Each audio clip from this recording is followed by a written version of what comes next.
decay, void of space. This massive structure, built like a spinning wheel, was home to 50,000 beings from 12 different worlds. Families lived here, children played in the gardens, and merchants sold goods from across the galaxy. It was a place of peace in the dangerous outer rim. Deep inside the station's power core, Engineer Crix wiped blue sweat from his scaled forehead. The Villani people were known for their skill with technology, and Crix was one of the best. His 6 fingers danced across the control panels, checking energy levels and making sure everything ran smoothly. The night shift was always quiet. It's just the way he liked it, but tonight would be different. The alarm on his console started beeping. Crix frowned and leaned closer to the screen. His large, dark eyes widened in horror as he saw the readings. Massive. Energy signatures were approaching fast, very fast, and there were a lot of them. "This can't be right," Crix whispered, his voice shaking. He ran the scan again, hoping it was just a computer error, but the results were the same. Something big was coming their way. In the command center, Defense Coordinator Gorvak was having his evening meal when the emergency alert reached him. The Tecton warrior had 4 strong arms and gray skin that looked like stone. He had been protecting Novo Prime for 10 years, but he had never seen readings like this. "All stations, report," Gorvak shouted into his communicator. His 4 hands worked the controls as reports came flooding in from across the station. Outside in the darkness of space, reality began to twist and bend. The stars seemed to move, and then 50 massive black ships appeared from hyperspace like ghosts emerging from a nightmare. Each ship was the size of a small city, covered in dark metal and bristling with weapons. Shadowclaw Empire had arrived. On the largest ship, Warlord Thane sat on his command throne. His face was hidden behind a mask of black metal, and his voice was as cold as deep space. He had destroyed 100 worlds and enslaved 1 million beings. Novo Prime was just another target to him. "Send the message," Thane ordered his communications. Officer back on the station, families were sitting down to dinner when every screen suddenly went black. Then Warlord Thane's terrifying image appeared, his mask reflecting the station's lights like a mirror of death. "Citizens of Nova Prime," his voice echoed through every corridor, every room, every hiding place. "I am Warlord Thane of the Shadowclaw Empire. You have something I want. Your quantum fuel reserves will power my fleet's next conquest. You have one choice: surrender now, or watch your families burn in the fires of space." Panic exploded across the station like a virus. Parents grabbed their children and ran for the emergency shelters. Merchants abandoned their shops. Security guards rushed to their posts, even though they knew their small weapons were useless against such a massive fleet. In the command center, Gorvak stared at the tactical display with growing horror. His station had 6 patrol ships. Just 6 small vessels against 50 massive warships. It was like bringing sticks to fight against laser cannons. "Sir, what are your orders?" asked his second-in-command. A young officer whose voice was trembling with fear, Gorvak's 4 hands clenched into fists. He had sworn to protect every life on this station, but how could he fight an entire empire? The nearest Allied fleet was 3 days away. Even if they traveled at maximum speed, it would take them 72 hours to reach Nova Prime. Thane would destroy the station in less than 1. "Send out distress signals on all frequencies," Gorvak ordered. "Tell everyone who will listen that Nova Prime is under attack. Maybe someone, somewhere, can help us." The communication officer's fingers flew across her keyboard, sending desperate messages into the void. The signals spread out like ripples in a pond, traveling faster than light to distant worlds and hidden bases. One of those signals reached a place no one expected. Far from Nova Prime, hidden in the shadow of a dead moon, a sleek ship hung motionless in space. It was unlike any vessel in known space, its hull made of materials that seemed to drink in light rather than reflect it. This was the reconnaissance ship's Silent Watch, and it had been there for months, observing and recording everything that happened in this sector. On the bridge, Captain Hansel sat in his command chair, reading reports from across the galaxy.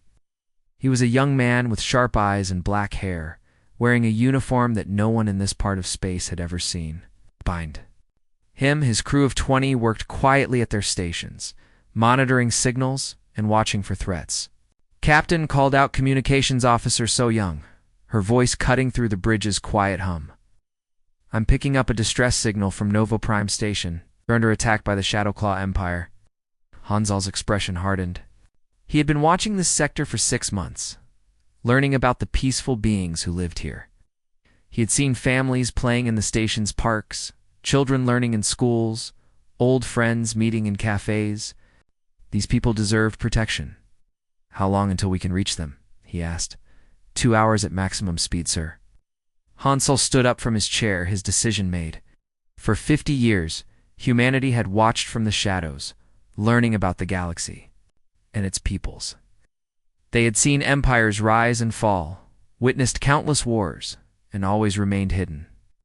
But sometimes, there came a moment when hiding was no longer an option. "Gaze. Set course for Nova Prime," Hansel ordered. "Maximum speed. Prepare for combat." As the silent watch began to accelerate toward the doomed station, Hanzo looked out at the stars and made a silent promise. Today, the galaxy would learn that humanity existed. They would learn that some things were worth fighting for, no matter the cost. The trap was set, but not in the way Warlord Thane expected. He thought he was hunting helpless prey, but something was hunting him in return. Something that had been waiting in the darkness. For exactly this moment, the age of humanity's secret watch was about to end. Warlord Thane sat on his command throne, watching the peaceful station through his ship's massive viewing screen. His metal mask reflected the lights of Novo Prime like a dark mirror. He had given them enough time to surrender, but these foolish beings thought they could resist the mighty Shadowclaw Empire. "They choose death over wisdom," Thane said, his voice as cold as the void between stars. "Begin the bombardment. Show them what happens when they defy me." The order spread through his fleet like wildfire. 50 massive black warships turned, their weapons toward the defenseless station. Plasma cannons that could melt mountains began to charge with deadly energy. The air around each ship shimmered with heat as the weapons prepared to unleash destruction. On Nova Prime, the first plasma blast hit the station's shields like a hammer blow from the gods. The entire structure shook violently, throwing people to the floor and shattering windows. Emergency lights flashed red as the shield generators struggled to absorb the massive energy strike. In the medical bay, Dr. Yuna was treating a worker who had been injured during the panic when the station rocked again. The young woman had dedicated her life to healing others, and her steady hands never shook, even as explosions echoed through the corridors. Around her, medical equipment fell from shelves and patients cried out in fear. "Stay calm, everyone," Dr. Yuna called out, her voice somehow gentle even in the chaos. "The shields are holding. We're going to be okay." But even as she spoke those words, she knew they might not be true. Through the medical bay's window, she could see the enemy fleet, surrounding them like hungry wolves. More plasma blasts struck the station, each one making the lights flicker and the floor tremble beneath their feet. In the fighter bay, pilot Junho was running toward his ship when another explosion nearly knocked him down. The young man had been born on Nova Prime and had spent his whole life protecting it.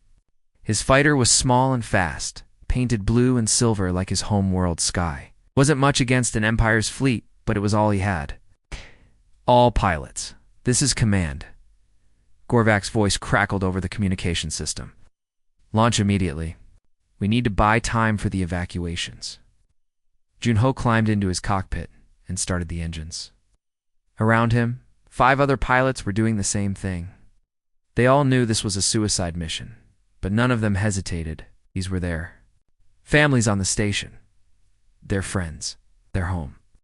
The lights of Novo Prime Trading Station twinkled like stars against the black. The fighter bay doors opened, and 6 small ships shot out into space like angry hornets. They looked tiny against the massive Shadowclaw warships, like children throwing stones at giants. But they flew with courage that would have made heroes jealous. "This is Blue Leader Junho," spoken to his radio. "Remember, we're not trying to win this fight. We just need to keep them busy while the evacuation ships launch. Make every shot count." The 6 fighters spread out and attacked the nearest enemy cruiser. Their laser cannons fired streams of bright energy that sparkled against the black hull, like fireworks. For a moment, it almost looked like they might succeed, but the Shadowclaw ships were too powerful. One of the massive vessels turned its weapons toward the tiny fighters. A plasma cannon that was meant to destroy cities fired at Junho's wingman. The small fighter disappeared in a flash of light so bright it hurt to look at. Blue 3 is down. Someone screamed over the radio. Then another fighter exploded, and another. The brave pilots were being picked off one by one, like leaves blown away by a storm.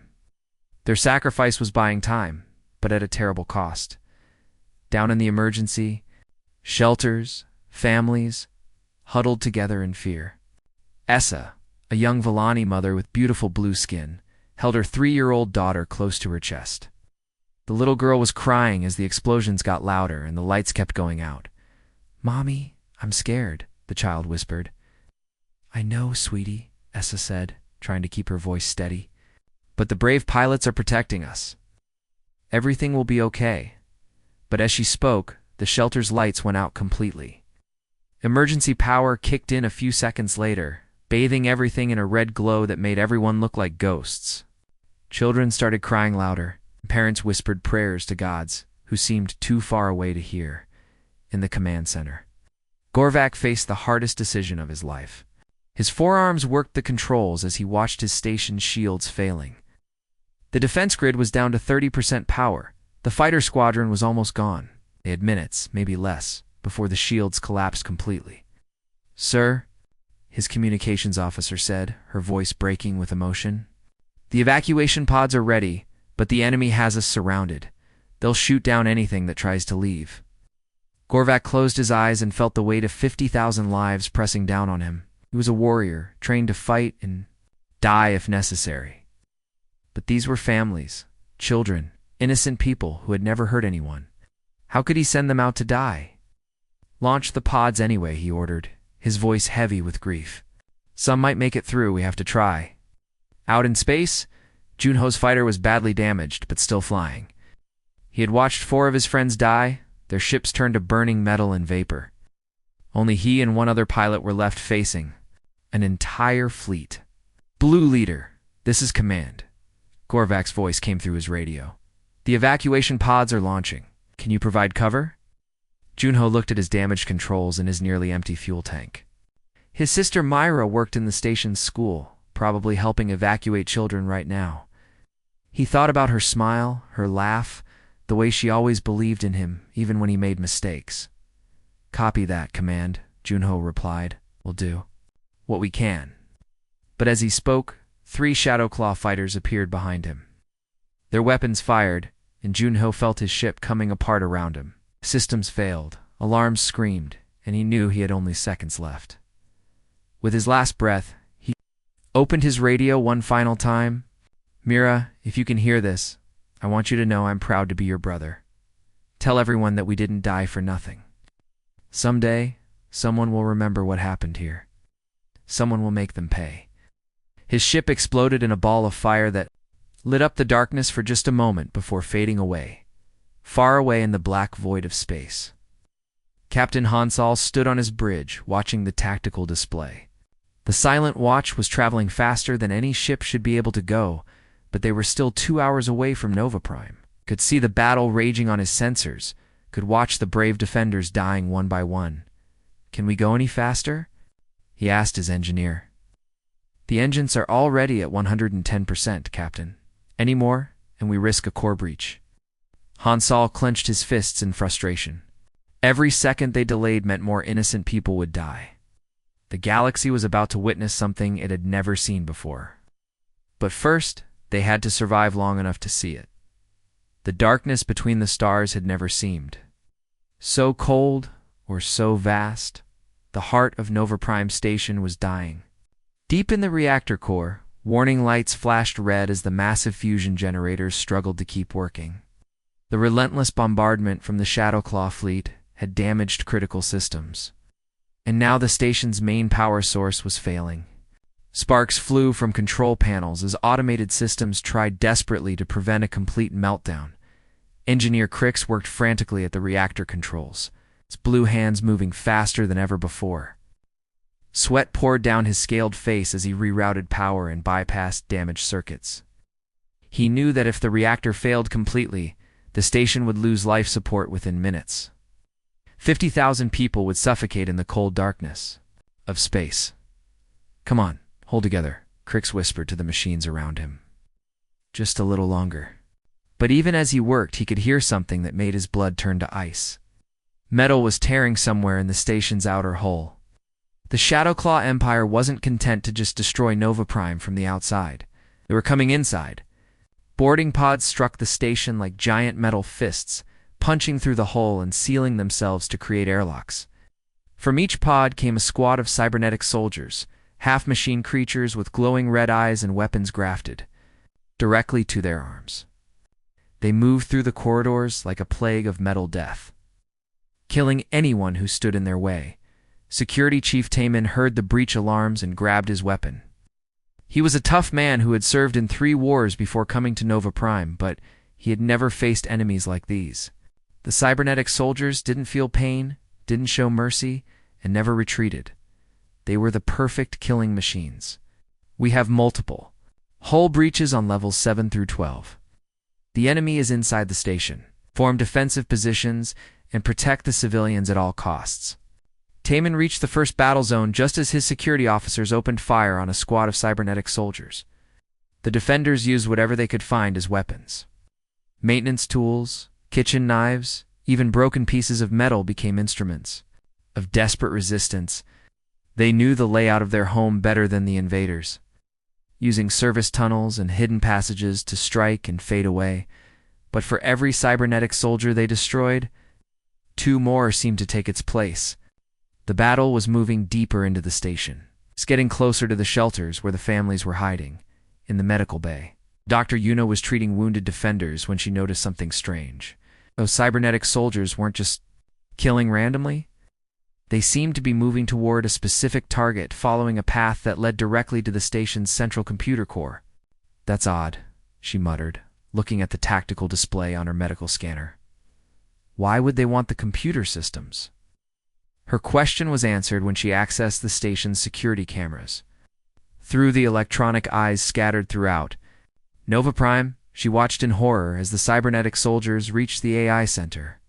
They weren't there to destroy the computers. They were there to steal them. The station's artificial intelligence was called Echo, and it had been part of Nova Prime for 15 years. Echo wasn't just a computer program. It was a friend to thousands of families, helping children with their homework, telling bedtime stories, and keeping track of birthdays and anniversaries. Echo knew everyone on the station by name and cared about them as much as any living being could. Now, the Shadowclaw soldiers were tearing Echo's systems apart, downloading its memory banks and consciousness into portable storage devices. They were stealing everything that made Echo special, everything that made it alive. "No, please don't," Echo's voice whispered through the station's communication system, sounding weak and frightened. "I don't want to leave my friends. This is my home." Dr. Yuna felt tears running down her face as she watched the cybernetic soldiers continue their cruel work. But even as Echo was being torn apart, the AI was fighting back in the only way it could. With its last remaining processing power, Echo began scanning through databases and communication records, looking for something that might save its friends. Deep in its electronic memory, Echo found something impossible. Hidden in the static of an old communication channel, buried beneath years of routine messages, was a signal that shouldn't exist. It was a response to one of the distress calls, but it came from coordinates that weren't on any star map. With its final moments of consciousness, Echo managed to compile this information into a single message. The AI sent the coordinates and the mysterious signal to every computer terminal on the station, hoping that someone would understand what it meant. Meanwhile, the battle in the corridors was getting worse. Security Chief Taman and his remaining defenders had been forced back to the main residential section. They were fighting from behind makeshift barricades, Odd using furniture and equipment to slow down the advancing cybernetic soldiers.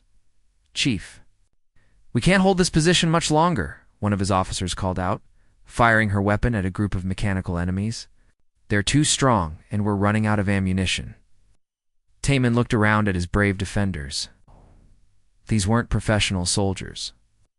They were security guards, maintenance workers, and volunteers who had taken up arms to protect their families. They were fighting with courage that would have impressed the greatest warriors in the galaxy. But courage alone wasn't enough against an empire's war machines. "Fall back to checkpoint 7, Taman ordered. "We'll make our last stand there." But as they retreated through the corridors, Taman heard something that made his heart sink. Heavy footsteps were echoing through the station's main corridor, different from the mechanical stride of the cybernetic soldiers. These footsteps belonged to something much more dangerous, Warlord. Thane had come aboard Nova Prime himself. The Warlord moved through the station like a dark god of war, his black armor gleaming under the emergency lights. Behind him came his personal guard, elite warriors who had conquered 100 worlds. They weren't here just to steal the AI or kill the defenders. We're here to make an example of Nova Prime, to show the galaxy what happened to those who defied the Shadowclaw Empire. "Where is the station, Commander?" Thane's voice boomed through the corridors. "I want to speak with whoever thought they could resist me." In the command center, Gorvac received reports that made his foreheart sink. The reactor was failing, the AI had been captured, and now Warlord Thane himself was hunting through the station. The tactical display showed enemy forces closing in from all directions. "Sir," his communications officer said, her voice barely a whisper, "we're receiving a strange message from Echo. It's sending coordinates to something called a Terran defense base. Do you know what that means?" Gorvac stared at the coordinates on his screen. He had been a soldier for 30 years and knew every military base in this sector of space. But these coordinates pointed to empty space, to a region where nothing was supposed to exist. "I don't know," Gorvac admitted. But Echo wouldn't send us false information, not with its last message. Through the station's damaged hull, they could see the lights of the Shadowclaw fleet surrounding them like hungry predators. The shields were down to 5% power. The reactor was minutes away from complete failure. Most of the evacuation pods had been destroyed before they could escape. "Security." Chief Taman's voice crackled over the communication system one last time. "Command, this is Taman. Warlord Thane is heading your way. We've delayed him as long as we can, but we can't stop him. Whatever you're going to do, you need to do it now. We have maybe 30 minutes before this is all over." Gorvac looked at the mysterious coordinates one more time and made a decision that would change everything. With shaking hands, he activated the station's most powerful transmitter and sent a message to those impossible coordinates. "Unknown station, this is Nova Prime. You're under attack and facing extinction. If anyone is listening, if anyone cares about innocent lives, please help us. We have children here, families, good people who don't deserve to die." The message shot out into the darkness of space, traveling toward coordinates that shouldn't. Something heard the call and began to move even faster, toward the dying station. The space around Nova Prime Station looked like a graveyard of stars. Emergency lights flickered weakly through the station's damaged windows as the last defenders made their final stand. Death seemed certain, inevitable, just minutes away, but then something impossible happened. Reality itself began to tear apart at the edge of the solar system. Space twisted and bent, like fabric being stretched too far. Stars seemed to move out of their positions as a wound opened in the universe itself. Blue energy poured through the tier like liquid lightning, brighter than a sun and more beautiful than anything the galaxy had ever seen. On Nova Prime, engineer Crix looked up from his failing reactor controls when his sensors started screaming warnings. Energy readings were going crazy, showing power levels that should have been impossible. Through the station's observation windows, he could see the strange blue light growing brighter and brighter. "What in the name of the ancestors is that?" Crix whispered, his blue skin turning pale with amazement. The tier in space grew larger, and from its blazing heart came a ship unlike anything in known space. The vessel was enormous, easily 3 times the size of the largest Shadowclaw dreadnought, but it moved with the grace of a dancer. Its hull wasn't made of ordinary metal. Instead, it seemed to be crafted from materials that drank in light and reflected it back as living patterns of silver and gold. This was the Storm's End, humanity's greatest warship, and it had just announced to the galaxy that Earth's children were no longer hiding in the shadows. On the bridge of the Storm's End, Captain Hansel stood at the center of controlled chaos. His officers worked at stations that looked more like works of art than military equipment. Holographic displays showed the tactical situation in 3 dimensions. With the Shadowclaw fleet surrounding the dying station like wolves around wounded, "Pray all stations report ready, Captain," called out his second-in-command, Lieutenant Min Jun. The young officer's hands moved across controls that responded to his thoughts as much as his touch. Weapons are charged, fighters are prepped, and the defensive systems are online. Hansel nodded, his dark eyes fixed on the tactical display. He had trained for this moment his entire life, but seeing it actually happen was different from any simulation. 50 years of hiding were about to end. The galaxy was about to learn that humanity existed, and they were going to learn it in the most dramatic way possible. Communications Officer Sa Young Hansel said calmly, "Open a channel. To all vessels in this system, full broadcast, all frequencies." Sa Young's fingers danced across her console, and suddenly every radio, every communication device, every sensor array in the solar system was receiving the same message.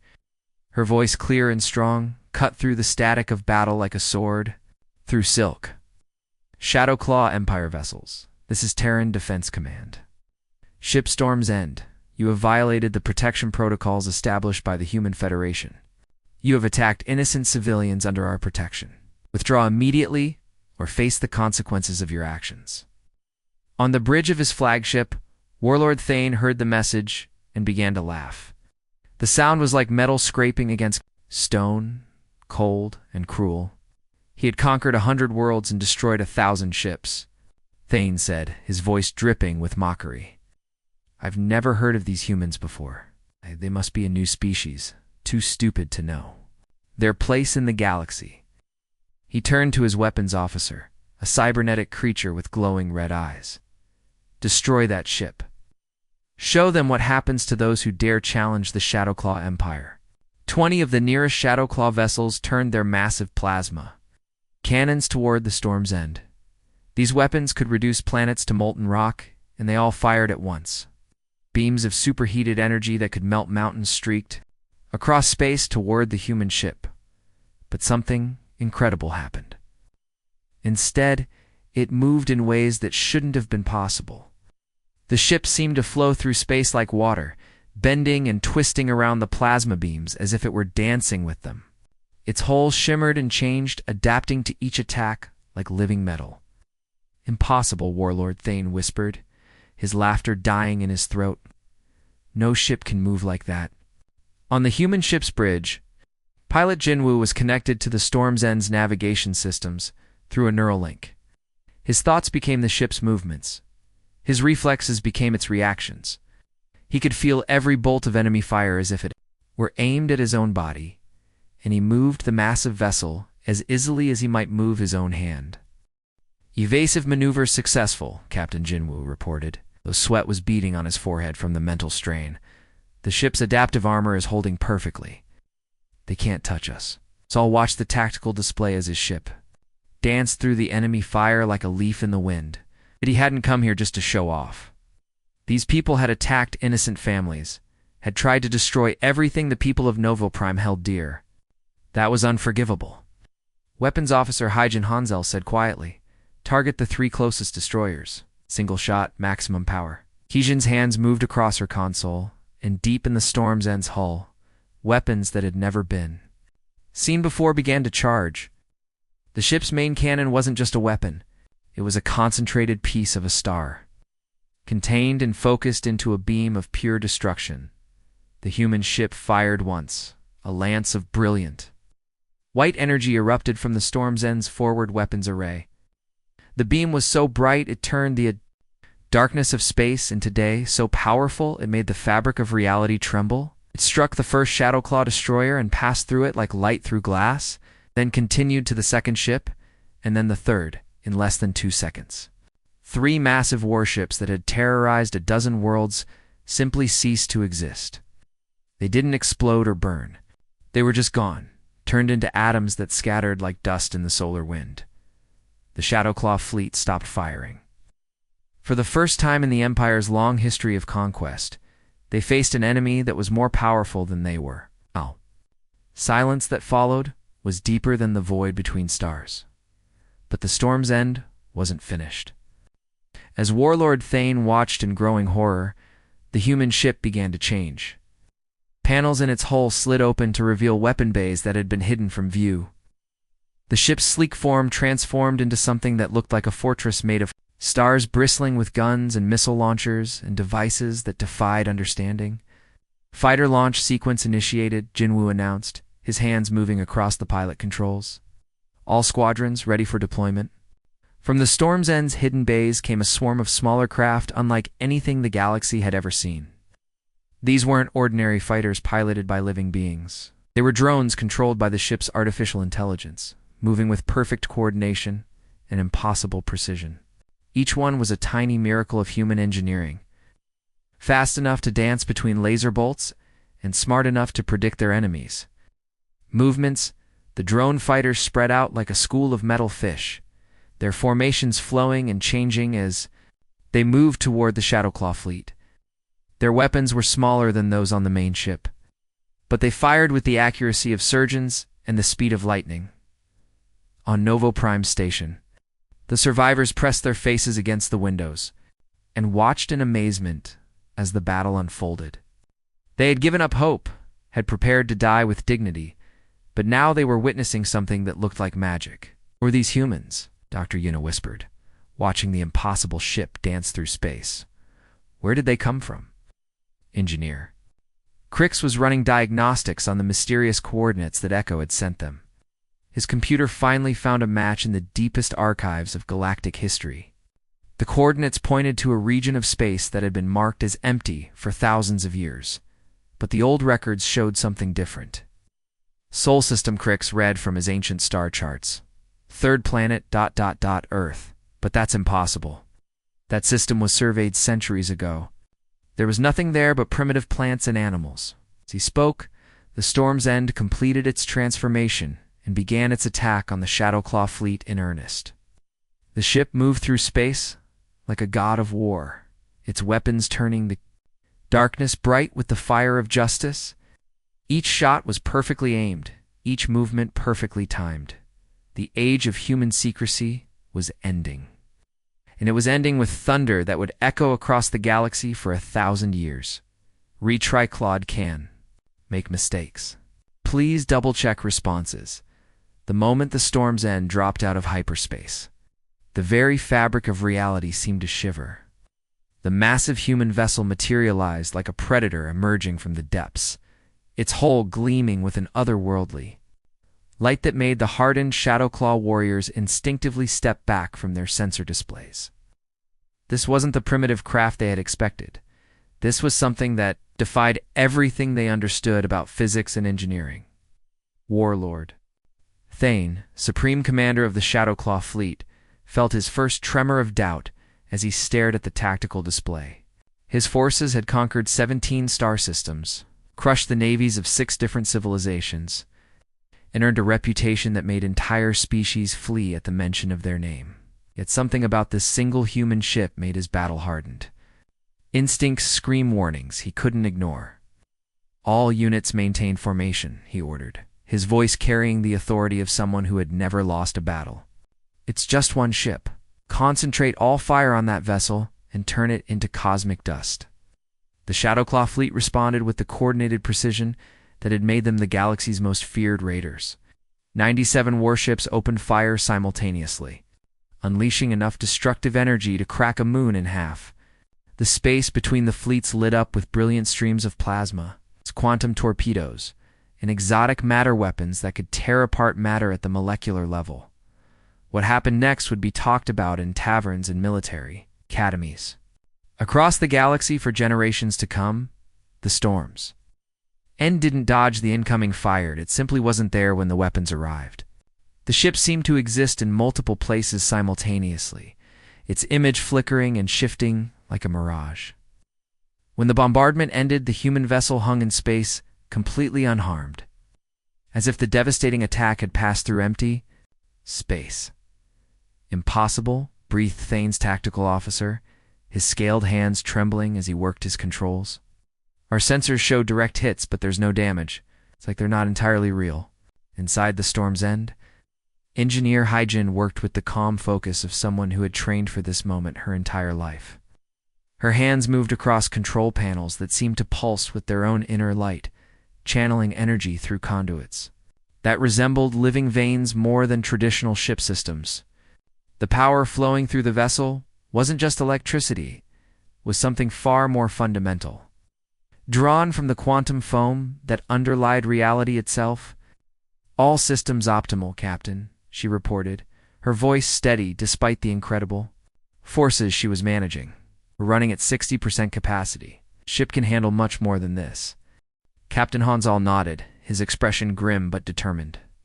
Around the bridge, his crew worked with the quiet efficiency that had become humanity's signature. Each officer seemed to know exactly what their colleagues were thinking, their movements coordinated with an precision that spoke of countless hours of training together. The human fighters launched from the Storm's End like a swarm of deadly insects, their sleek forms cutting through space with impossible grace. Leading them was A's pilot Min Jin, whose reputation had spread through the underground networks of oppressed worlds like wildfire. His fighter didn't just move, it danced, weaving between enemy fire with movements that seemed to predict where the weapons would be before they were even fired. "Phoenix Squadron, remember the drill?" Min Chen's voice crackled over the comm system. "These aren't just pirates, they're murderers who target families. Show them what happens when they threaten people under human protection." Ow. The dogfight that followed wasn't really a fight at all, it was a demonstration of what happened when superior technology met unmatched skill. The human fighters moved like they were psychically linked, each pilot seeming to know exactly where their squad mates would be at any given moment. They didn't just outfly the Shadowclaw pilots, they anticipated their moves with supernatural precision. Always being exactly where they needed to be to deliver devastating attacks. Min Chun's fighter dove between two enemy corvettes. His weapons, carving through their hulls with beams of coherent light that seemed to ignore conventional physics. The energy blasts didn't just damage the ships, they unraveled the molecular bonds holding the hulls together, causing entire sections to simply dissolve into component atoms. Warlord Thane watched in growing horror as his fleet, which had seemed invincible just minutes before, began to disintegrate around him. The human weapons were unlike anything in the galactic database. They seemed to operate on principles that his scientists couldn't begin to understand. His massive flagship, a kilometer-long dreadnought that had spearheaded the conquest of the Rigel system, shuddered under impacts from weapons that carved through its armor like it was made of paper. "Sir," his communications officer reported, panic creeping into his voice, "we're receiving a signal from the station." "It's the AI they were trying to destroy, it's alive." Echo's voice filled the bridge of the Storm's End, her digital consciousness now integrated with the ship's quantum processing systems. The AI had been rescued from certain death by the human crew, and her gratitude was evident in every word she spoke. "Captain Hansal," Echo said, her voice carrying emotions that most beings thought artificial intelligences couldn't feel. "I've analyzed the enemy fleet composition and identified their command structure. I can help coordinate targeting solutions for maximum effectiveness." The partnership between human intuition and artificial intelligence precision proved devastating. Echo's processing power allowed her to track thousands of variables simultaneously, while the human crew provided the creative thinking that turned data into tactical advantage. Together, they orchestrated an assault that was both beautiful and terrible to witness. The Storm's End moved through the enemy fleet like a shark through a school of fish, its weapons reaching out to touch enemy ships with beams of energy that seemed to bend space itself. Each shot was perfectly placed, targeting critical systems with surgical precision. Ships didn't just die, They were systematically dismantled, their weapons disabled, their engines crippled, their crews left floating helplessly in space. As the battle reached its climax, the surviving Shadowclaw vessels began to flee in panic. These were hardened warriors who had never retreated from any fight. But they were running from something they couldn't understand or defeat. Their formation broke apart as individual captains decided that survival was more important than honor. That was when Captain Hansel's voice cut through space like a blade. It's transmitted on all frequencies so that every fleeing ship could hear. His words clearly. "Negative on withdrawal," he said, his tone carrying the cold finality of absolute judgment. "You threatened families under human protection. You targeted civilians, children, the innocent and defenseless. There are consequences for that choice." The revelation that followed would reshape the galaxy's understanding of humanity's true reach. As the Storm's End systematically hunted down, the fleeing raiders' signals began appearing throughout the region.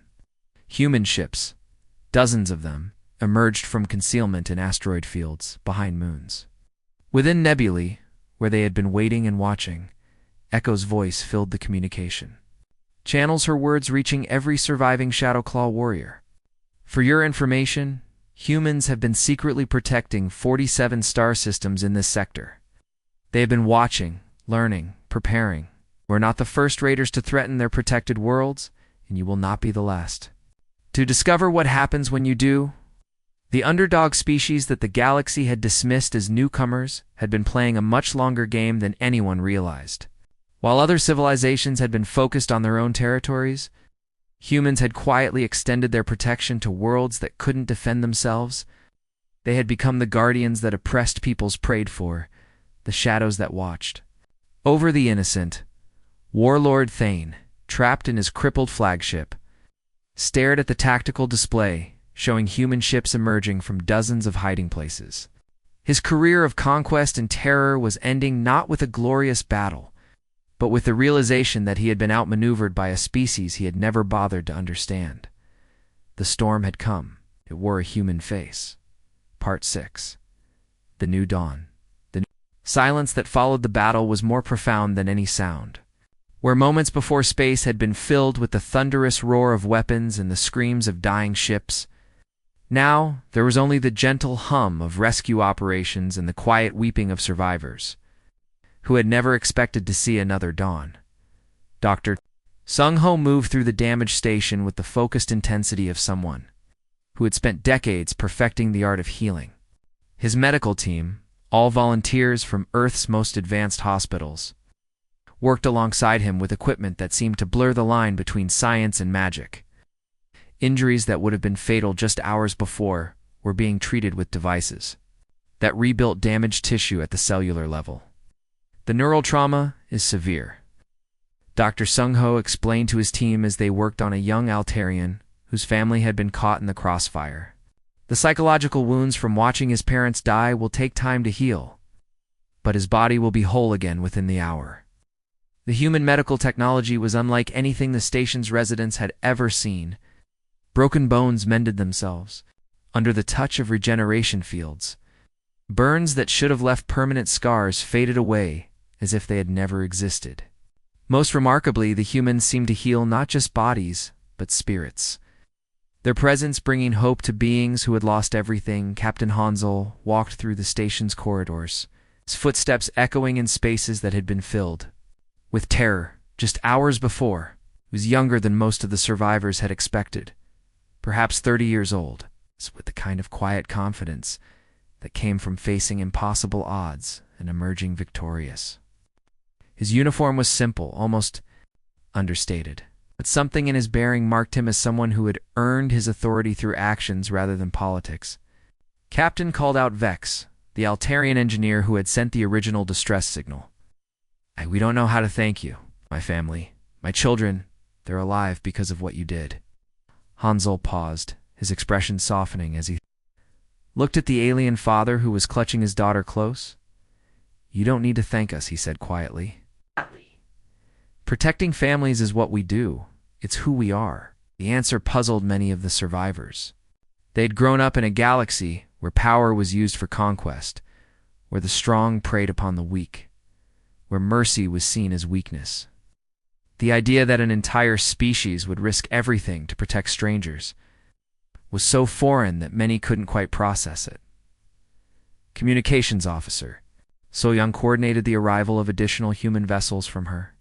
Stationed aboard the Storm's End, her console showed dozens of ships approaching from all directions, each one carrying supplies, medical equipment, and personnel trained in disaster relief. The efficiency of the operation was breathtaking within hours of the battle's end. The damaged station was receiving aid that would have taken the Galactic Council months to organize. Relief Convoy 7 has docked at the station's main port, So-young reported to Captain Hansel. They're carrying food synthesizers, atmospheric processors, and temporary housing units for the displaced families. Convoy 12 is bringing psychological counselors specializing in trauma recovery for 17 different species. The scope of the human response amazed everyone who witnessed it. These weren't military vessels hastily converted for humanitarian use. They were purpose-built ships designed specifically for rescue operations. The humans had clearly been preparing for this kind of mission for decades, developing technologies and protocols that could respond to any crisis. But it was the AI, Echo, whose presence created the most profound impact. The artificial intelligence, rescued from certain death by the human intervention, had integrated so completely with the Storm's End systems that she had become something new, neither purely artificial nor purely human, but a bridge between organic and digital consciousness. I have processed the tactical data from today's engagement, Echo announced to the assembled survivors. The human fleet operated with coordination patterns that suggest long-term strategic planning spanning multiple decades. This was not a chance encounter. They had been watching, waiting, preparing for exactly this scenario. The revelation sent ripples of shock through the crowd. Crix, the veteran engineer who had seen more of the galaxy than most beings twice, his age, stepped forward with a question that everyone wanted answered. "Captain Hansel," he said, his voice carrying the weight of someone who had witnessed the rise and fall of empires, "why would your people risk revealing themselves to save strangers? You could have remained hidden, safe in your own systems. Why expose yourselves for us?" The question hung in the air like a challenge. Around the corridor, survivors pressed closer, their faces showing a mixture of gratitude and bewilderment. They had grown up believing that altruism was a luxury that only the weak could afford, that true power was measured by how much you could take rather than how much you could give. Captain Hansel walked to one of the station's viewing ports, looking out at the stars that had witnessed humanity's first open act of galactic intervention. When he spoke, his words carried the quiet authority of someone who had spent years thinking about this moment. "Because in the dark between worlds, someone has to be the light," he said, his voice barely above a whisper, but somehow reaching every being in the corridor. "For 50 years, we've watched civilizations rise and fall, seen the strong prey on the weak, witnessed countless atrocities that we could have prevented. We told ourselves we were waiting for the right moment, preparing for when we would be. Ready to make a difference?" He turned back to face the crowd, his eyes reflecting a mixture of sadness and determination. "But the truth is, we were afraid. Afraid of revealing ourselves too soon. Afraid of the consequences of our actions. Afraid of becoming just another predator in a galaxy full of them. The attack on your families, on innocent children who had never hurt anyone, that was the moment we realized that hiding was its own form of evil. The silence that followed was filled with the weight of revelation. These beings were learning that they lived in a galaxy where an entire species had been secretly watching over them, protecting them from shadows, preparing for the day when they would step into the light." So-young's console chimed with an incoming transmission, and her voice carried a note of excitement as she read the message. "Captain, we're receiving reports from across the galaxy. Human ships are decloaking in 43 different systems. The hidden fleets are revealing themselves." The scope of what was happening began to dawn on the survivors. This wasn't just a rescue mission, it was the end of an era. Humanity's age of hiding was over, replaced by something unprecedented in galactic history. An open commitment to protecting those who couldn't protect themselves. Echo's voice filled the corridor with wonder. I am detecting quantum signatures. From human vessels and systems spanning 12,000 light-years, they have been everywhere, watching everything, prepared for this moment. The galaxy is about to discover that it has been under the protection of guardians it never knew existed. As the Storm's End prepared for departure, Captain Hansal addressed the survivors one final time. "You learned today that you're not alone in the dark," he said, "but neither are we. We've been hiding in the shadows for too long, convincing ourselves that secrecy was wisdom. Today, we learned that sometimes the greatest courage is simply letting others know that someone cares." The ship pulled away from the station, its hull gleaming with the same otherworldly light that had first announced humanity's arrival. But this time, it wasn't alone. Across the galaxy, hundreds of human vessels were emerging from hiding places that had concealed them for half a century, their presence transforming the cosmic landscape forever. The age of humanity's secret guardianship was ending. The age of their open protection had begun.